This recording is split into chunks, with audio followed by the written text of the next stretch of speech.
What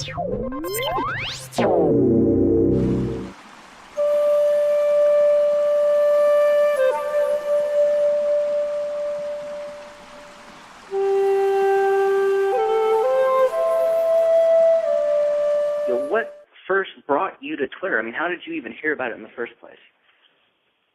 Well, I happen to be a technology expert, and I study how cultures impact technologies and vice versa.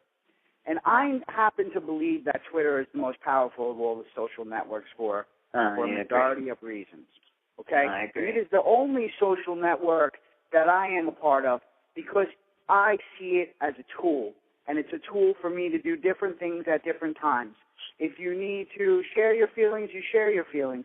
If you need to stimulate others and discuss topics that are meaningful to you, you do that. If you wanted to promote your business or your livelihood that you believe in or you're passionate about, then that's fine. We can make it whatever we want it to be, and the 140 characters is not limiting. That gives you an opportunity to prune your thoughts and really value words and convey complete meaning and understanding. So I like Twitter. More than that, I really love the friends that I've made, and I consider myself to be very fortunate. But I am not going to always be on Twitter, and it's a draining process to me because I give so much of myself and put so much into it that at times it leaves me with little juice or energy for me. Sure. I think that books are still the most valuable thing that we have, and we must enter books as a conversation. It's our opportunity to speak to an author. It's our opportunity to ask questions. And what's important to take away from any work of literature is not to remember the characters' names or the plot summary, but it's to identify with something that allows you to think about yourself and recall your own life and your own experiences. That's what's important. How does this character, how do these words make me feel?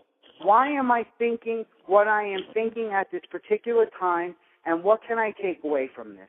And whether you love something or you hate something, if you hate the first 3 pages of something, read through it and then be able to write 300 pages about why you hated the thing so much. Equally as valuable. And interestingly enough, in a world where books are, I wouldn't say going away or becoming even less and less available, because they're not, but there is obviously a rise toward the digital. And I'd like to go back to something you said earlier, though, about language and even the simplification of language. I've noticed that there's something that's happened with urban slang that changes the definition of a word about every 18 minutes. So that is a way to really pull the rug out from underneath language, communication, vocabulary, a lot of different things. I think we have to once again take it on an individual level, on a personal level. I don't want to make sweeping generalizations. Sure. Sure. The technology ultimately that we think is facilitating our progress and allowing us to communicate and exchange information is going to do the exact opposite. And the social networks are really oxymorons because they're rendering us into social idiots. People no longer make eye contact. People no longer engage each other. People are awkward, even shaking hands and hugging. And I think it's a shame because now you're even noticing people in the nursing home sitting in front of computers.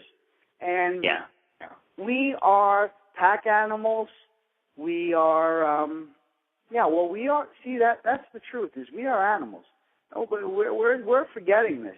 We're starting to value material possessions more so, and we're starting to value information and knowledge and logic and reason.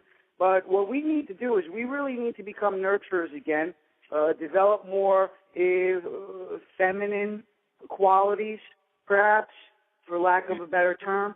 And we need to be in touch with our intuition and our feelings and what's going on around us and engage each other. I mean, why would you want to sit on a train and listen to your iPod if there's a beautiful girl sitting next to you? And if that beautiful girl or beautiful person happens to be married and you're not, or vice versa, so what?